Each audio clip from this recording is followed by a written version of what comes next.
We're recording this on the morning after the most spectacular transfer window in Premier League history, and to go through it, we've got a guy who's made his own history with a club that can only dream of that kind of finance, to be honest, that the clubs in the Premier League have had. Bobby Kasanga is the man who founded Hackney Wick FC. Congratulations, Bobby, on reaching the second round of the FA Cup qualifying. I know we've got a long way to go before we get to the television stage, shall we say. How does it feel? First and foremost, good morning, guys. Thank you for having me. Really appreciate it. It feels surreal. We just managed to get back into the FA Cup for the first time after 6 years because they changed how qualification was, and because we got promoted, it was back in the FA Cup. So never did I think that we'll do so well. So that's testament to the team, the players. But yeah, it's just waiting for the next round now. Tell us what Hackney Wick FC is. Don't go into too much detail about how it came into being, because we'll talk about that later on in this show. But just tell us what Hackney Wick is. So Hackney Wick Football Club is a semi-professional football club playing at Step 5 in the Essex Senior League. We're based out in East London, in obviously the borough of Hackney. We've got about 20 teams altogether, boys, girls, men and women. Yeah. And what is the main thing that brings them all together? What is the thing that you thought, these are the kinds of people I want to bring into this team? I mean, Hackney Football Club started on the basis of just my own journey of playing semi-pro football and messing it up and spending time incarcerated. So I wanted to try to help young people locally to get them a platform, because the borough of Hackney didn't have its own team, which I found quite strange, as Hackney Marshes is the so-called home of grassroots football. So why doesn't Hackney have his team? So that's why I came back to get them a platform. Okay, we'll talk more about that. Darren, can I just touch on, even though you haven't introduced me yet, so no one knows that I'm talking or who this Troy voice Townsend, of course, is here. He's back. He's got a lot to say. I just wanted to touch back on the FA Cup. Yeah. I've been a coach in those early rounds. Tell us the importance and the magic of the FA Cup, even though people think that it starts in round one and then the round run proper.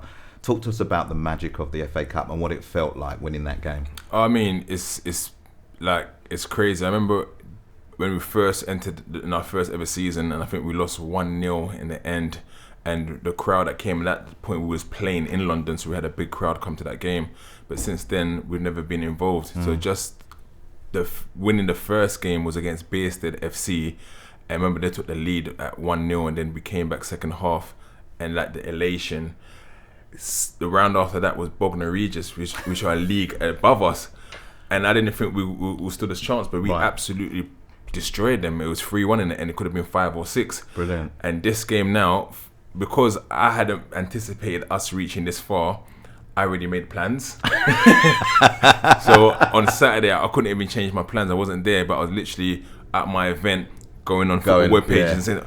And when I see the boys in the end, like cheering, and all the fans getting involved, they're just amazing. And just for the players, they watch the FA Cup as young people on TV and being involved in the early stages, it's something they remember for the rest of their lives. Brilliant, fantastic. It is fantastic, and with Troy's permission, we'll talk more about Bobby Hackney Wick and the rise of the dream a bit later on. But let's start with the transfer window. Best bit of business, in your opinion? Start with you, Troy. Best bit of business. Wow, that's caught me on the hop. I like the business that Liverpool have been doing. It's full stop. So I know you're going to say, no, nail it, one. But I just like the business they've been doing and the way that they've, they're league champions.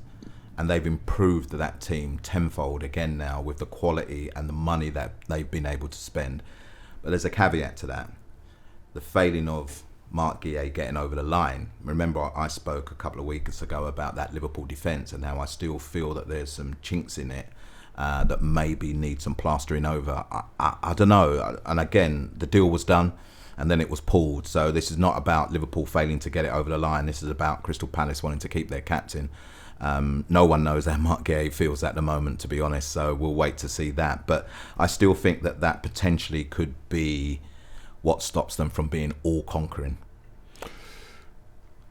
I think Eze to Arsenal is... I think he deserves it. I think it's just that story. And I'm someone who I don't like Arsenal, to be fair. There we go. I'm glad you said that in the end. I don't like Arsenal, to be fair. But why? I mean, there are a lot of people who will say, I support Blackburn Rovers, and everyone in my class supported Arsenal, and I'll get teased relentlessly. So I was like, yeah, Arsenal was the enemies ever since then. But I just think that story in itself of trial and tribulation of being rejected so many times and then to be back at your boyhood club, it's sort of like you could do a movie of the story arc of that. And for him to go on, hopefully win something with Arsenal would be amazing. I think that's the best bit of business, I think. But to be honest, Bobby, there's been stories like that, hasn't there, before, and there will always be stories like that. Because if you look into the background of a lot of the players, rejection has formed the part of their next stage, isn't it? And yes, we see the element that players, rejection is the end for them, like it was for me, unfortunately. But rejection is a really strong part of a player's mindset and mentality. And we spoke about psychology, didn't we? And Eberici has that in his mindset. And I didn't want to mention that one because, like you, it gripes me quite a lot. But it's a story that I think he will flourish at Arsenal Football Club. Even coming on Sunday and seeing elements of him on Sunday with that shirt on, playing in a position that I know he loves to play. They've got a fantastic signing there, and again, whether it gets them over the line, I don't know, but on par with what Liverpool have done, I think Arsenal's business has been very good as well. Who's the big winners from the transfer window? Chelsea are not going too wrong at the moment. I know their transfer policy is a bit crazy, what they're doing. They buy a whole load of players, then on the business sense, it seems to be working for them. They're the Club World Champions, they're in the Champions League. They've not done much wrong. Okay. Troy?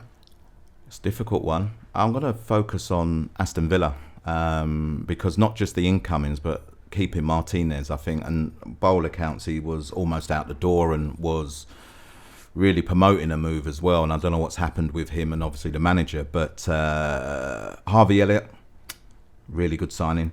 And obviously they're strapped a little bit, aren't they, because of the PSR rules, etc. But look, it's another one where you think, can Jadon Sancho ignite his career again? You know, Rashford went there, Asensio went there, and they all flourished, and they flourished. So I'm hoping, just because I like the style of the football club, I'm hoping that these signings and keeping Martinez ignites them again, because they haven't had a great start to the season, have they? Which transfer surprised you? I thought even Isak to Liverpool, I didn't think they really needed him at the time. Obviously they got rid of quite a few, and Suarez is coming to an end. But I thought once they signed Ekitike, I thought that was enough. And I wonder how Ekitike kind of feels about, wait, I've started the season, I've done well, looking over his shoulder now. Obviously as footballers you want competition, but at the same time you want to be the star man, so how does he feel? So I didn't think he was going to go in it, and after the whole stance of with Newcastle, but yeah, that surprised me that it happened. There's two thoughts around that one. Isak coming in saying to Ekitike, I'll take it from him. Yeah. But the other thing is just Newcastle basically saying no one will be able to afford him. They're going to have to pay £150 million. No one's going to take him. And Liverpool basically putting their hand in their face and saying, no, we're taking him. Not only are we taking him, we're taking the player that you would have signed to replace him, and we're going to have both of them. And suddenly Liverpool, they've got the two top scorers from last season, Salah and Isak. It's greedy, isn't it? It's greedy. It's just greedy. It's just greedy. Yeah, but look, we have to say again that it's the quality, and they targeted him and they wanted him. And I was at the Carabao Cup final last year, and he led them a dance. So to actually get the man who did that to top centre halves is a great thing for Liverpool and Liverpool fans. And Liverpool didn't even spend the season before, did they? No. And to win the league and not spend, and then okay, we've done it, we've saved the money, and now we can go and do that. That's great business. It's only the second time in Premier League history that a team has spent more than 400 million. Again. Yeah. 400 million. £400 million in a transfer in a single transfer window. Which transfer surprised you? No, I'll tell you which transfer disappointed me, let alone surprised, is Morgan Gibbs-White. Was nailed on for Spurs, and I think Spurs fans, me included, were really excited about what he could bring to the team. Really excited about, the way that he plays and the creativity that he has that Spurs have been missing for quite a while. And so to get the here we go, to get the I won't say much about the chairman, but to get the fact that he was standing with his chairman saying that he signed a new deal was, I think at the time, was really disheartening for Spurs fans. Really disheartening. So that's the one that got away, if you want to say. And I know they've made a couple of signings since, and we'll see how Simmons gets on and etc. But that's the massive disappointment of the transfer that failed. No, yeah, I remember seeing it, and I remember actually doing a post about it just before we was in our cup final. There was when I think Nottingham Forest lost and kind of threw away the Champions League, and then the chairman came onto the pitch. And I remember we had a cup final the next day, so I posted kind of a picture of me and my manager. I said, that can never be us, kind of thing. So yeah. I like that. I do like that. You mentioned Morgan Gibbs-White, and it's quite a good segue into player power. By the way, I think the big winners were Liverpool in the transfer window. As I said before, the two top scorers from last season. And they almost reminded clubs with the oil money where the real power is. Because even though Newcastle won the League Cup last season, they're in the Champions League, they're going great guns, but Liverpool basically said, look at who we are. And Isak said, I want to go there. I don't want to stay here. I don't want to stay with what you're building. And the interesting thing about Isak is that he's been widely criticised for his conduct, in inverted commas. But now I'll throw to Troy in a second, because I know all about Andros, who has had... I covered Tottenham as a football team when they wanted to sideline Andros and ease him out of the club. And there was nothing he could do about it. And that's the big thing with football at the moment, that a lot of people tend not to understand. Yes, you can say that maybe it wasn't the best course of action from Isak to refuse to play. I would never condone refusing to play. But football is a brutal industry. And when clubs are finished with players, they cast them to one side. And my overriding feeling is, in an industry that's awash with money, that it is a monster, multi-billion-dollar industry. Why can't the people that everybody wants to watch around the world have any power? I don't think is that they can't have power. I think that you've also signed a contract. Right, so you've signed a contract. I'm going to be here for the next 3-4 years. So therefore, if you have signed a contract, therefore you must fulfill that contract, knowing that after 4 or 5 years, however long the deal is, the club can then either negotiate or say, no, we're going to let you go. So I understand it, but at the same time, players do have contracts to sign, and if a club no longer requires your services, it's their business. If that makes sense. So in that sense, on the human side, I get it for players, because okay, I need my long-term security. You guys can get rid of me at any time, so I need to go and get the bag, as they say. But there's a balance. I think there's a balance. Say you're in Newcastle's position, and you have a player who refused to play, like Isak, to get his move to Liverpool. As a stand, on principle, would you refuse to accept Wissa, who has done exactly the same thing, to get his move to Newcastle? Look, football's fickle, isn't it? Fans are fickle. They think someone scores you 30 goals one season, the next season you can't score, you start booing him. So it's like football fans are fickle. So yeah, I would have taken Whistle. And this is the point, isn't it? Yeah. That if Newcastle was really that disgusted by what Isak has done and by players who conduct themselves like that, they'd have said, no, we're not going to sign Wissa. Yeah. You've got to do the thing that we hoped Isak would do for us. Troy? Listen, just to Bobby's point about contracts, all they are just bits of paper. And yes, you sign a contract in good faith because you've joined a new club and you think to yourself, I want to stay here forever. But if you perform to the best of your ability, there's always someone that's going to go, we like you, we'll have you. And to turn down the champions would be a massive thing. Newcastle couldn't turn down that kind of money, particularly as they have their own financial issues and they have to watch how they spend against how they sell. So I always thought it was going to happen. I never understand why these things go to the last day. But as you've stated there, Newcastle have done exactly the same thing. I mean, Wizza wrote the longest Instagram post that I have ever. I saw some people say, I ain't reading that. It's the longest Just give me thing the highlights. the longest thing that I've ever read. But someone felt it was the right move, and they probably thought, well, on the back of that, let's get rid of him. But let's be honest, it was always the trigger, and Isak was the trigger. And he finally got his move in the end. But yeah, please. I think it was never going to be the case that Isak was going to go before Liverpool played Newcastle. If Liverpool were not going to play Newcastle in August, before the transfer deadline, he probably would have gone earlier. Yeah. But Newcastle would have been fools to themselves to sell Isak to the club that wants to take their best player and then potentially see their best player score against them. Ekitike scored against them as it was. And you think about that game and the way that Liverpool won the game in the end. Yeah. They almost threw the game away. And you've got to give a lot of plaudits to Newcastle that day, considering they had 10 men, etc., and seemed like they ground out a point, didn't it? And it's just the way that Newcastle-Liverpool games go, isn't it?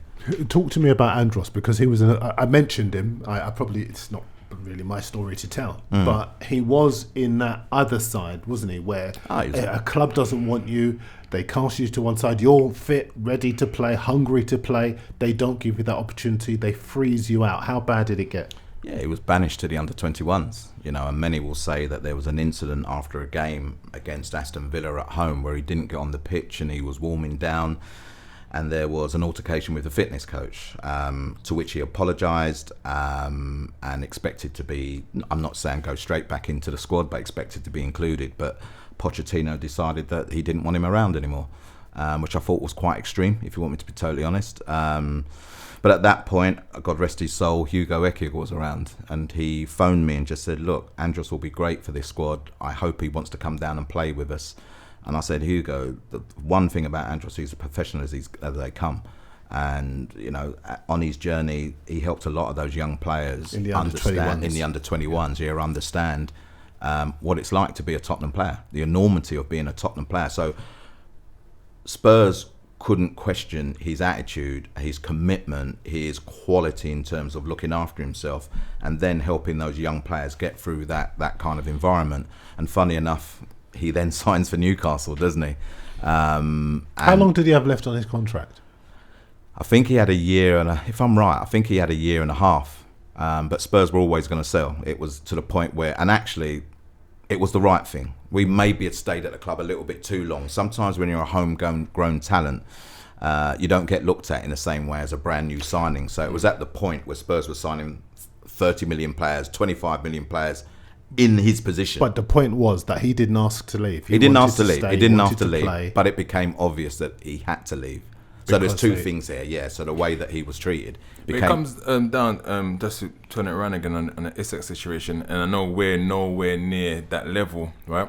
But we got a striker called Issa Sidibe, right? No one had heard of him, right? He was playing Step 8 football, or Step 7, which is like 2 leagues below us. Our manager took a gamble on him. He came on and scored 25 goals, like for us. Our main rivals were Harlow Town. We were on the same points as them, and they had a better goal difference, but we had a game in hand. With 6 games left in the season, we ain't got a player budget. We can't pay players. Harlow have put a 7-day approach for him, and they're offering him £250 a week. He was playing Step 8 a few months ago. He turned around and told them, no, I don't get paid at Hackney Football Club, but they're giving me the platform, the chance to play here, and I know what you guys are doing because they're your main rivals, so you're trying to disable them. And then he stayed, and obviously Harlow beat us to win the league on goal difference, but then we won via the playoffs, which Issa scored in that goal. And then the cup final was also against them, and Issa scored 2 in that final as well. So brilliant story. So sometimes it's like your own kind of moral compass on should I leave or should I not leave, and is there bigger ambition, is there finance? So yeah, it depends. It's a fantastic story, and you've just had 2 sides of the same story, and that makes it harder for me to kind of stay with the position that I had, because I do still believe players should have the power, but actually it's how you exercise that power. But then, Darren, sorry to cut across you there, but like I mentioned again, it's very easy for clubs when they had enough of a player, and like I said, Andros got banished to the under-21s, which is belittling for a professional footballer if you think about it, yeah?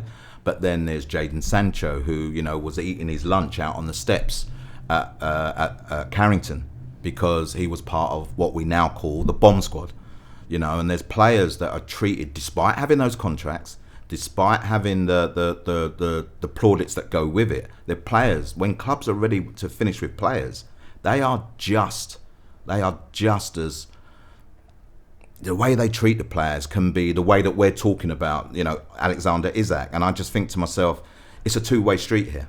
Because if Isak wasn't performing, they'd be quick to drop him and maybe not bring him on and leave him on the bench or drop him in. But because he is performing, as far as they're concerned, he's theirs, he should stay, etc., etc. And I just think it's a two-way process here. Newcastle fans, I saw some posts from I'm going to call him a friend of ours, who supports Newcastle, and did a post about Isak leaving, and then in the next breath did a post about Wickers joining.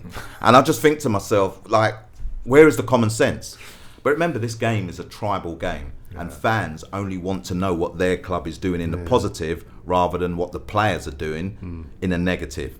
That's probably how I'll leave it for now. Yeah, it's a really fascinating debate, because you're absolutely right.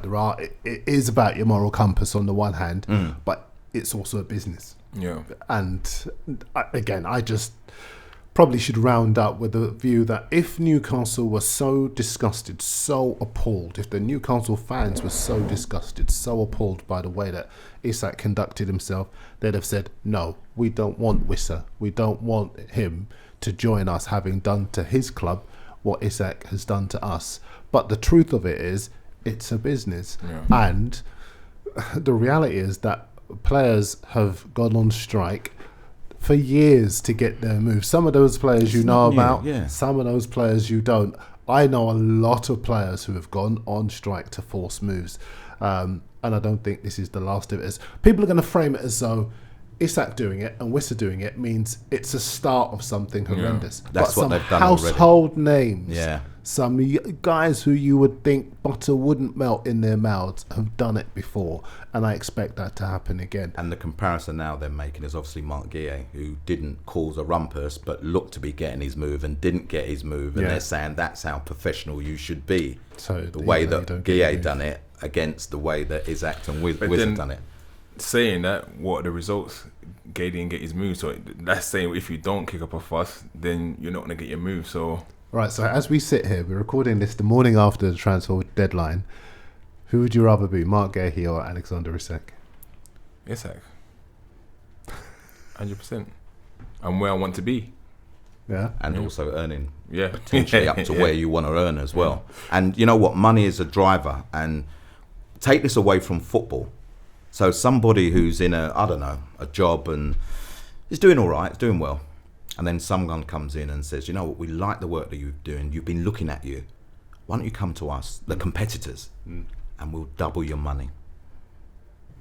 Where you going? In today's climate? It depends what. Can't believe you've said that. It does. All right, I work on computers. I've got my Mac in front of me. I work on computers, and do you know what? I'm doing a good job, but I feel undervalued. And there's rumours of a transfer. The company comes in and says, "We love you, Troy. We think that you can do well at our organisation." I like this game. And decide to make me an offer that I just can't refuse. You sticking put? It depends. It depends on. So what you're doing is sitting on the fence, by the way. Listen, I wish I had more time to discuss it. I've got to move on because I want to talk about Bobby. But I love having Bobby here. Bobby and I have known each other for a long time. We did an interview a couple of years ago. Hackney Wick FC is 10 years old, so happy birthday. Thank you very much. You've just reached the second round of the FA Cup, as I was saying before, the FA Cup second round qualifying stage. And I'll let you describe and explain all about how much further you have to go until you're on the TV section. Your youth team also won last night. We're recording this on Tuesday, September 2nd. Your youth team won last night against #United, so they're into the next round as well. And your women's team play this weekend for the very first time, which I'm really excited about. Looking forward to seeing them in action. which of the three gives you the most satisfaction, or is it one big celebration as far as you're concerned? I think it's one big celebration, but if you had to choose, of course, it would be the FA Cup for the first team, because we've had women's teams in the past who have done 7-a-side and 5-a-side, so going into 11-a-side is amazing. But just the fact that of the sheer how far we've gone in regards to the FA Cup is unprecedented for us to beat teams. Because last season we were step 6, although we are now step 5 team. We've beaten 2 step 5 teams and a step 4 team, and next we've got a step 3 team. People who don't understand what the steps mean, just explain very, very briefly. So you got the Premier League, which is obviously the highest ranking, and then step 6 is basically Division 10 of British football, and step 5 is Division 9. And step 4 is sort of Division 8 basically. So but they're all regional basically. So yeah, so we beaten 2 teams that were the same level as them, but just last season those levels before us, and then we beat Bognor Regis, who are a league above us, and now we'll be playing against Leicester FC, who are 2 leagues above us, which is going to be a difficult one. But I think we're up for it, and I think we're going to cause an upset. As you go through this tournament, how big is the belief that you can actually pull something off amazing? I think now more so than ever, because we've got a lot of eyes on us now, where people didn't know too much about us, or they know a little bit about Hackney Wick FC, but now it's not just about the publicity of Hackney Football Club, it's now actually they've got a very good bunch of young players, and our players, apart from Camille, who's 29 years old or 30 now, and Gerard, who just turned 27, everyone's aged between 17 and 23. So it's a very young team. So we're getting battered in regards to physically, but because we're staying in the games, by second half, a lot of them are gassing out because we are so fit. So our strategy, if you see most of our games, we've been winning matches in the second half in the last minute of the game. So on Saturday, FA Cup, 97th minute, that the young boy, 18-year-old Joshua, come off the bench and scored the winner. That's just doing itself. I'm going to use that phrase with my kids now. They're going to love it. Sorry, can I just come in? I'm going to throw it. Funny you should come in here, because I'm going to throw it to you. You both are guys who have worked with young men. Yourself, Hackney Wick, the ethos around that, being able to turn the lives of young men around who possibly didn't have that influential figure in their lives to be able to guide them. Some of them have made mistakes and fallen in with the wrong crowd, gone in the wrong direction, not realised the potential they have that they can fulfil. I know you've committed your career to be able to help young people like that as well, Troy. So talk to each other. No, well, it's coming in now. I just wanted to kind of appreciate the enormity of the FA Cup. I've had the privilege of reaching the first round a couple of times, one with Boreham Wood, and we... As a manager? As assistant manager, and we lost at Blackpool 4-0, but it's one of those games that actually we were in the game for so long, and I remember the rousing reception we got from the Blackpool fans at the end of the game. And then once where we were favourites and we still got knocked out. We played this side, Harrogate Railway, and we were expected to beat them at Slough Town Football Club, having beaten Chelmsford, who at the time were throwing money at everything. Do you and do your players appreciate the enormity of what you're doing, you know, as you gather through the rounds of the FA Cup with only a couple more rounds to go before the big first round? Proper? Oh, yeah, most definitely. I mean, I was so gutted that I couldn't be there on Saturday, because literally I'd planned this event that we do for college students, and I remember I forgot all about the events. I'm planning for Saturday, guys, yeah, FA Cup, how are we all going to get there? And then someone emailed me about a ticket. I'm like, what ticket? I was like, oh damn, I got this event, and I couldn't have anyone else to cover. So I was so gutted that I couldn't miss it. But the players are just in awe, and I'm in awe of them and what they're achieving. Like and not just the FA Cup, but even in the FA Vars last week before, we won 7-1. Wow. We beat Wormley, who always used to beat us, and their players came up to us like, I don't know what you guys have done, but what's in the water at the moment in Hackney? But yeah, it's just the enormity of it, and we don't have a player budget. So one of the things could be as well, after to the players, all the money from the FA Cup and FA Vars is going to you guys. It doesn't come to the club, it goes to you guys. So now they've I think raised already £5,500. Wow. And they're guaranteed another, I think, £2,000 whether we win or lose. I was just going to say, which was stark opposite of our chairman who rolled in with a new Jaguar as we were still paying for our tracksuits. So we got no benefit of the FA Cup run. But then there's another thing for me, and it is the community feel about the football club. Again, I've been blessed in terms of my football teams. I was taking players off the street. I was asking parents to come and watch them because they're seeing them in a different environment, you know, and they're appreciating their excellence when they'd never really appreciated it because they've always been told your child is bad, your child is this. What is it so unique about Hackney Wick that experience is a real positive experience? I mean, just to take away from the FA Cup a little bit, and this part makes me a little bit sad, and I'm hoping, even if the parents are not happy that I say this, but I am going to say this. I've got 2 boys, right, who from Hackney Wick Football Club, and they're both signed for Stevenage. One of their parents, and she has a bit of disability, and she's a single mum. She's came to his first ever game versus Sutton, and the other one, because of different circumstances and so on, has never come to the games. Yeah. So I'm having to go to their games for Stevenage, and at times now where it causes a bit of conflict because on a Sunday, my wife wants to go to church. So it got to a point now where if they're playing in Stevenage, I've made the boys know their own route, they know the way. So I'll buy them their train tickets, return. And before, once they got to the train station, I'll get them an Uber. But I said, guys, money's running out. So now they walk to some Stevenage station to the training ground. So now they're able to do that. They're a bit older, they're 13 now, going into 14. But when I go there and see all the other parents every week, and they're especially for one of the boys, he's doing so well. He's scoring goals against Chelsea, he's scoring goals against West Ham, he's scoring against Tottenham, and like everyone kind of looking at him. And last week they played against Chelsea, and we had our game in the FA Vars. But I said, you know what? They need to go to Cobham. So I said, cool, I'm gonna take you. But I thought, let me message the parents and say, guys, it's Chelsea, it's local, it's not too far, it's a big one. Can you come? And they couldn't come for whatever reason. And I just know it must hurt the players. Well, I caveat that. My parents were never involved in my journey. Apparently I was quite decent. And I remember Teddy Sheringham, who I used to play with on a Sunday, and Jimmy Carter, players like that, Martin Hayes, who all made it in the game. Their parents were always there. And I always said to myself, I don't need my parents. It's my 2 feet, it's scoring a goal, it's whatever. But I never experienced walking to the touchline and asking dad or mum, how do you think I did today? Did you see that goal that I scored today? You know, all those interactions that you can only have as your parent is there. And that's why, for me, it's so powerful and important that parents do see their children in an environment that they actually excel in.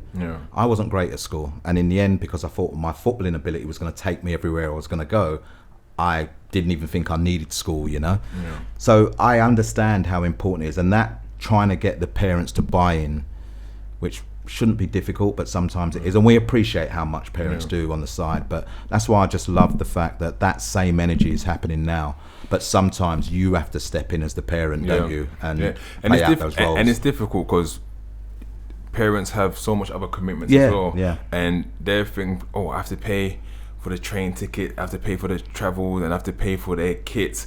I thought there was a professional club. Why am I having to do this? But then they also got other children. They ain't got childcare, so I understand it. But my whole thing is that once in a blue moon, come absolutely and watch your boys. They're doing really well, and it's hard. And thinking about technical, see, as we're sort of growing our fan base, we've got like a group of fans. There's about 10 of them. They are the best fans in the world. They out-sing everyone, and they don't stop singing to the point that every team in the league, here they are. They hate that song because they got a song like "We are the Wick, we are the Wick, we are the Wick," and like everyone starts kind of singing that. Even yesterday at the under 18s game, the first team players started singing that when we scored our third goal, basically. But again, the point I was trying to make is that now these players for the first team, their parents and family are starting to get involved. So now all of a sudden, where Hackney Wick used to have one man and a dog, now we're starting to get about 25, 30 fans. So it's creating a community. I want you to take me right back, take us both and our viewers back to the very beginning. How did Hackney Wick FC start? Okay, so I was a decent footballer myself. I called myself the Peckham Zidane. But I grew up in Peckham, and I was pretty decent, but got involved with the gangs pretty early. And although I was trying to think like year 9, year 10, and that's because my older brother was involved, and he was kind of my idol at the time, so I tried to emulate him because he was the cool kid kind of thing. So although he dissuaded me, said don't follow me, but you kind of follow what you kind of see. And then the football side of it kind of went. And then when I got to about 18, I'm like, wait, what am I doing? I was a decent footballer. So I went and signed for Ilford. There was an Ryman Prim at the time. What position did you play? In my prime, right? When I was in Ilford, I played me as a striker, and I went to Ashford Town as a striker as well. But I could, if I'm fully fit, and I'll be a centre midfielder, box to box, creative, and I mean serious. I'm wondering if my teams might have played against you, your Ilford or Ashford Town, because I was manager of Leighton. Yeah, you might have. Yeah, you might have. I remember a guy that was bullying all my players, and I was looking at him thinking, oh yeah, you can deal with it. Yeah, then but ended up so when I was at Ilford, I was scoring a lot of goals, and then Ashford Town Middlesex signed me under a manager called Mark Butler. And when I went over there, they put me in the reserve to start off with, and then scoring goals. And then this is the crazy part of it. I was still kind of involved in the criminal life, right? So I had like 2 different worlds: my football world and my criminal world. What was the criminal world? Are you okay? Yeah, sure. We used to rob security van boxes and selling drugs and so on, right? So I had that, but I always had the focus on football. I wouldn't miss training. I'll be at every single match. So funnily enough, Ashford Town Minister has seen enough of me in the reserves. They said, you're going to have your first team, you're going to make your debut. And I was going to make my debut against Folkestone in the Ryman Prim at the time. And on that same day, my friend got murdered. And he took part in a robbery with other friends, and they had an argument over the proceeds, and he ended up getting stabbed. But I remember on the way, I'm hearing that news on the way to the match. So, and I was told I was starting that game as well. So it was a thing that where I'm hearing the news just being stabbed. At this point, it's not been confirmed that he's dead. But it's like, do I play the game or not? Because I'm on a coach on an M20 going to Folkestone. But I said, you know what? In my head, he's not dead. I'm going to go to the game and play. We lost 3-1 that game, but I started the game as well. Put my phone back on and just heard the news that, yeah, he passed away. That kind of rocked me, so I couldn't even attend training. And then a couple of days later, that had nothing to do with me, but there was a revenge attack where an innocent young boy was 15 and he was killed. He was shot in his bed with a Mac 10 machine gun, and everybody got arrested at the time. And the 2 perpetrators who got arrested for that, they got 30 years each in prison. But then police started kind of investigating everything. They realised I was involved in different robberies and ended up spending time in prison. In prison, I'm missing football. I love football, is what I kind of lived for. And I started seeing younger people so good at football. I'm like, wow, this guy is so good at football. Even there's the guy, Clifton, I think he done a thing with Ian Wright. He took part in Ian Wright's prison visit show, and then he recently came out and he played in the FA Cup, and he was in the same prison as me at the time as well in Feltham. But there was so many talented footballers. So as I've done my journey through prison, I'm like, I need to create a platform to showcase young players. So I remember I started writing to all the footballers, all the football clubs, saying that, guys, I want to start this new platform to highlight. And Everton, I remember Everton sent me back an email. I can't remember who the woman was at the time, but I was like, oh, Everton sent me back an email. But over time, as I was getting closer to leave, I was like, actually, I want to start playing football myself again. So I'll be writing to, trying to get home leave, which means I can go home for the weekend and trying to contact clubs, say, look, can I come and train? Can I come and play? Because the prison would allow me to do that. But all the clubs weren't as receptive. And then remember coming out of prison and being, I want to play football again. I was 28 going on to 29, and one of my former clubs, Corinthian Casuals, said, yeah, come and play. But then I found myself on the bench, just coming to the last game to the seasons, and I'm like, I don't want to travel all the way to Tolworth. This doesn't make no sense. And in prison, I was looking to start a football team. I used to get the non-league paper while I was in prison, just to kind of catch up. And I remember, you know what, I'm from Peckham, I'm going to start Peckham's first football club. That's in my head, that's what I was thinking. But as I was watching the non-league paper, I saw, oh, there's a Peckham Town. Yeah, Peckham Town, when did that come about? Because my whole thing was that I'm going to call it Peckham United. We're going to be called the Dale Boys or the Trotters after Only Fools and Horses. And then, there's already a place. I'm like, cool, okay, I'm living in Hackney. I start looking for teams in Hackney. And there was only a team called Sport in Hackney who play kind of step 7. I was like, how come Hackney hasn't got a team? So I said, you know what? I'm going to start a team. And I'm going to try to see if I can find these videos. I actually started walking around Hackney, filming different people and trying to promote non-league football kind of thing. I saw those, yeah. So, and then through the back of doing that, I saw a bunch of young people playing in Mabley Green. And I've told this story all the time. So I've gone up to them, guys, who do you guys play for? They tell me different teams. I said, guys, I'm going to start a local football team, Hackney Wick. They all laughing at me like, they're laughing at my clothes because I was wearing bootcut jeans. I've been in prison for so long. They're like, no one wears bootcuts no more, man. It's all the skinny jeans stuff. Now I said, look, I've been in jail. I don't know. And then, funnily enough, these guys, I'm still in contact with them to this day. They all remember me from then. And I said, yeah, I'm going to start a local team just to start up. And we just started as an amateur team. And then it's grown to the monster that it is right now, which is crazy. Who did you get to coach? How did you get people motivated? How did you get the whole thing organised? New to Twitter, went on Twitter. I searched Hackney Wick on Twitter, and anything that came up with Hackney Wick, I followed. Or someone commented, "Oh, I'm walking through Hackney Wick today." I follow them, and literally I'll follow them and then keep retweeting Hackney Wick Football Club coming soon. I'll do that religiously for the next 5 days. And then a lady called Rana Brightman got in touch. She's a brand designer, and she said, "Oh, I love what you're doing in Hackney Wick FC." At that time I didn't have no logo, so the actual logo was the Hackney Wick train station, what you call it, logo. And then she said, I'm a designer, I'll design a badge for you, and these are these iconic badges we have now, basically using the sign of the different elements of Hackney. And then player wise, there's a lot of people who can't get into teams. They want to go on trial and they get rejected. So when I said I'm starting a local team, I was getting an influence of all those players. Like, yeah, I want to get involved. So some of them were very decent, some of them are very, very poor. But to build up the team, you just take whoever, really. And then we started our women's team at the same time by offering free women's football. And the key element to get the community involved was, I said that if you play for Hackney Wick FC, you had to volunteer 2 hours a month to local causes. That's a non-negotiable, isn't it? That was a non-negotiable. And that's when we started that, it became sort of, people started paying attention. And then our first manager was a guy called Kenny Adai. He actually works at Mabley Green now as well. No, Kenny. Yeah, goalkeeper coach. Goalkeeper, his son's a player, isn't he? Yeah, both his sons are players. So he was our first ever manager, but then he just couldn't kind of commit. But I remember they set up a match through a guy called Declan Perkins. He's a player that used to play for Southend back in the day. You see, I'm revered in the Hackney community. So I know all those people, those names. Yeah, they're brilliant. Yeah. So his son actually plays for Leighton Orient now, Sonny Perkins. But Declan owned the Lorison pub, and we got in touch with him. So he was our first ever sponsor. He sponsored the kit and the jersey and everything. And then through that, he set up a game for us against Thurrock, the old Thurrock. I think we got spanked 15-0 that day. Not about the result though, is it? Yeah. It was a bit the element of starting up. Yeah. I want to just fast forward before I go back, because you have built something incredible at Hackney Wick FC, so big that you have had offers to take it off your hands. Yeah. Tell us about that.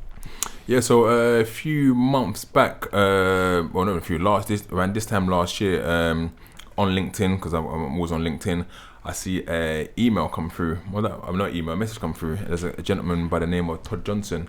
He's like, I've been following your journey, you Hackney Football Club. Can we set up a meeting so you can tell me more? So we jumped on a call and told him all about the club, as I'm telling you guys right now. He said, look, I want to get involved with Hackney Football Club. I want to buy into it. But the only thing is, I'd rather have majority stake. So I was like, I said that we can do 50-50, right, if the money's right, but majority stake, that's a bit too much for me because it's something I built from scratch. But he's like, look, I've been married for 30 years. 50-50 doesn't work. Because ultimately, someone has to make a decision, right? And if you're both at 50-50, there'll be a point in our relationship where we're not on agreeing on something and someone has to make the decision. It said, you can concentrate on the youth side, right? I'll be able to finance and everything, but I was like, Bobby, do you mind? Well, just before you ask that, I was going to ask you some questions at the end, but what I'm going to do, I'm going to just scrap that. I'm going to stick with Bobby for the time being because this is such an inspirational story, and I love the fact that you have got to a point where you do have to make a decision about where you take Hackney Wick FC. Troy. Sorry, Bobby. So, what was your feelings around the fact that he wanted to own the club, take it off you, and then basically direct you to a youth role? I mean, I didn't take offence to it. I just thought that's not right for me. Yeah. But what it did hearten me in the sense that, people are paying attention. Yeah. So what we're doing is not only Hackney, it's not only London, it's not only UK, but it's actually worldwide across the pond. Brilliant. They know about us. Brilliant. And then not too long after that, a second gentleman his name I won't mention because he's still kind of working in different things. He got in touch and he's from California, and he's got a team in the UK. He's got 2 teams in the UK that he's involved in, and kind of the same thing. He said, look, I want to get involved with Hackney Wick FC, but we couldn't quite meet up on the price. And one of the things he said that way, couldn't meet up on the price, which I get it. He said that we don't currently have an asset, we don't have a ground or stadium, with ground share. Right. But again, it shows me that, well, people are paying attention, there's something here. Bobby, take me back to when you were inside, because I feel as though people forget how far you've come, but how low it had got. So I want you to tell me about that first night you're inside. Yeah. How much did it break you? I mean, from the moment I was arrested, and I was in top set in school. Right? I got good GCSEs. I went to college, doing my A levels. So once I was told that I'll be remanded, I broke down. I was crying. I was blubbering. I'm like, "What do you mean I'm going to prison?" Arguing with my solicitor at the time. Like, what's going on? Like, what do you mean? Because my co-defendants got bail and I got remanded into custody. I was like, "What? What's going on?" How old were you? I was 19, I believe, 19 going on to 20, and then literally. But it's so funny because 1 minute I'm crying and blubbering, and then when we get onto the bus that takes us to prison, they're calling people's names to confirm, and then they call someone's name, and that's someone that was in my class in school. Oh, wow. So all of a sudden I was like, yeah, what are you saying? So I kind of put on that whole kind of demeanor, like, yeah, I'm kind of, what do you call it? He's like, yo, is that you? I'm like, yeah, what's going on? You good? And then, but he kind of reassured me, started telling me all the people from Peckham that were there. Cause I'm thinking, Feltham, we got to Feltham. I've heard all this craziness about Feltham. He's like, yeah, no, so-and-so is there and so-and-so is here. I'm like, oh, okay, cool, that's not bad. And then when we finally got there, I was surprised. I didn't think there'll be a TV in my cell. So I've gone in the cell and I've got TV. That kind of calmed me down a bit. I was like, oh, I might wait to watch EastEnders now. So I watch EastEnders and I'm watching a few films. But then at midnight, I'm not sure the process, and at that time, midnight, the TV switches off, the electric cuts off, so you can't do anything. That's when it hits you. It's only you and your thoughts. So I'm thinking to myself, wow, I'm really here. I've let my family down. I'm in prison. And because Feltham is near Gatwick, you look out the window, you're seeing planes. Sorry, not Gatwick, Heathrow. You're seeing planes fly over, and you're thinking freedom. Where are these planes going to? So, yeah, and then in the morning, you kind of save face. I think during the day, you save face, but it's when you're in the cell by yourself, banged up at night time, and the TV's off, that's when it kind of really hits you. In my other job, I was serialising the book of Duncan Ferguson, the former Everton striker, and he was talking about his first night in prison and how terrified he was because he could hear people threatening him. He could hear all sorts of things about what other people said they would do to him. Did you have any fear on that first night? I think the fear had gone because of everyone who I knew was in the prison. It was more so a sense of embarrassment and feeling ashamed that I'm in prison, feeling like you're a failure. Like I'm in prison. Like I was in top set in school. I was this footballer. Everyone would talk about how I would have made it, and yet I'm the person that's in prison. So there was more of that, and I've always been kind of being a peacemaker. And that's why I got myself in a lot of trouble through my prison time, trying to be the peacemaker to the wrong people and so on. But there was never any fear. The only time kind of fear came about was when I was in HMP ISIS, and because what happened with ISIS was 18 to 21 year olds. When the riots kicked off, I was in Belmarsh, and then they made ISIS 18 to 30. So I end up sending me over there, and now I'm dealing with all these young kids. I think at the time I was 24. So there's so much bullying going on, and I'm always the guys, now I leave him, don't. And they got to the point that where it started frustrating the bullies, that why this guy's always getting involved.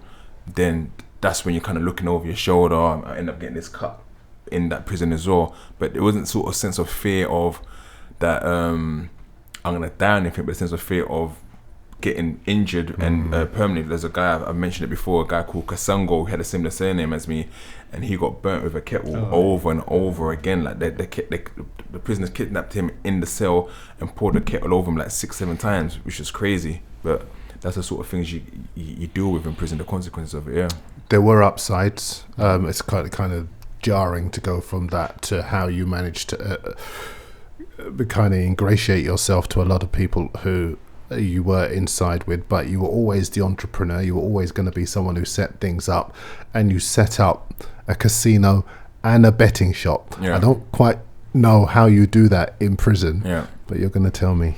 I mean, one of the first things I'd done was because I was always getting the top set. I said, you know what, if I'm going to be here for this time, I might as well make the most of it. So I wrote 2 books while I was in prison, and also done my degree in criminology and social policy, which was funded by the Open University. What came about in terms of the betting shop and the casino and the food shop that I had was literally, there's an older gentleman who's talking about the Grand National, and I was like, what's the Grand National? I didn't know nothing about horse racing. He's like, oh, it's this, and he showed me. I'm like, oh, okay, let's do a sweepstake. Everyone puts in £5, right? And through £5, obviously no one's got cash, but you got £5 in your canteen. So everyone, whoever wins, will have to get whatever that person wants.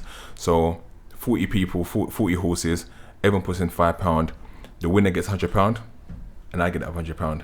So that's how it kind of came about. And then I started seeing the newspaper. Oh, Arsenal versus Liverpool. This scoreline 8-1. So I said, like, you guys want to bet on this? Like, yeah. So I'll put the odds a little bit down because it's not the same. And then if you come and you put a £1 bet, cool. But now you got the whole wing all doing £2, £5, £6. So even if you win £30 off me, the rest of the wing owe me about £200. So they pay you. So it never got to a point that where I would have to pay. The only once I got hit, but one time where I was really gonna get hit bad, there was a guy called Marine. He used to be in the army. He left. He got caught bringing heroin from Afghanistan in the army helicopters. Anyway, he was a big, massive gambler, right? And I used to run the blackjack table 21, which was very lucrative. And he owed me a lot of money. And what he used to do was just bet on ridiculous score lines just to try and reclaim that money, right? And what happened was he put Man United versus Man City to be 3-3. And I think this was 2009, if memory serves me right. He put it down as 3-3, and I'm thinking it's never going to be 3-3. He's like, what odds? 3-3 go. Nah, it ended up being 4-3 though. 4-3 though. But literally, he put it down. He said, "What's the odds for that?" I said, 150 to 1. He's like, "I can't put £10 on that." I'm like, "Cool, that's an easy £10 for me to add to what you owe me." Craig Bellamy, I think, scored a worldie to make it 3-3. So I'm sitting in my cell thinking, because we was at HMP Rye Hill, and HMP Rye Hill, we had Sky. They had Sky in the cell at the time, so we could watch Sky Sports. And I'm sitting in my cell thinking, oh my God. And he's looking up and down. Look, you right, Bobby? Yeah, go. I'm thinking, no way. Michael Owen winner. Michael Owen winner. The Michael Owen winner. I said, Michael Owen. I ran up myself. I was like, oh my God. I nearly just lost it all to this guy, but yeah. But it was very lucrative. And then in terms of the shop, was basically double bubble. You ain't got canteen on your spends this week. You come to me, you want a can of Coke. Next week, bring me 2 cans of Coke. You do that, you do that, you do that. That's 10 cans of Coke I've got. And then you got sardines. So basically, I had it was basically Tesco in my cell basically. And then if someone other supermarkets are available. and if you wanted sort of a bulk buy, you might want 2 mackerels, tobacco, and so on. You might say, I'm going to put £50. So your family will put £50 in my family's account, and I'll call and say the money's in there. Okay, cool. Take the canteen. That's how it kind of run. But yeah. Honestly, wow. It's just magnificent. Wow, brilliant. Listen, I want to keep you here, but I've got to let you go because I know you've got a couple of other things you've got to do, obviously having got your team through to the second round of the FA Cup. So just very quickly, tell me about cancelling date night. Not in prison, when you came out, of course. I mean, one of the beauties, like I said, the 2 boys I spoke about earlier who are at Stevenage, one of them has got a game tonight for Cambridge. He messaged me last night, Bobby, we've got a game against Cambridge tonight. How am I going to get there? And I thought it was a morning, so I was about to call you guys and say, guys, I can't make the podcast this morning. And he told me, no, it's at 6 p.m. I'm like, that's date night. So, but I know there's no one that can take him to Cambridge. So I tried to contact other people but if it's under 14s, then excellent. I know, but because it's been moved up to under 15s, I don't really have relationship as much with those other families. So I'm like, babe, we're gonna cancel date night tonight. You told your wife you were gonna cancel date night to tonight. Take a young player to his game. To take to his game, and I'm gonna make up to her. And has she forgiven you? Not yet, but she will do. Listen, it's been a real education. Now, we were going to go through some tweets with Troy. We normally answer viewer questions, but we're going to put that to one side because it was so important to listen to the way that you have created something that is so big, that's touched so many lives in the community and right across the capital as well. And I think it's important not just for us to cheer Hackney Wick FC on, but also to cheer you on, because I know it is hard work, sometimes very demanding work that people don't often see on the days when you make yourself fulfill that commitment when other people would stop. And certainly we want you to continue coming back to tell us how you've been getting on. Very quickly, what are the books called? The Life I Lived and The Life I Chose, Part 1 and 2. Part 1 and 2. And will you bring one in for me? Sure. Yeah, I'd love to have a read of those. We're so grateful to you coming in. Again, thank you. It's always a pleasure and an education to listen to you speak. Bobby Kasanga, thank you very much indeed. Thank you. And we are back next week. Michael Dewberry, the former Chelsea defender, is going to be with us. He too works with young people in London and pays something back and forward in terms of his commitment to helping his community to get to higher heights. So we'll speak to him next week. Keep your messages coming in for Troy, for me, even for Bobby. We'll pass them on to him, and we'll see you next week.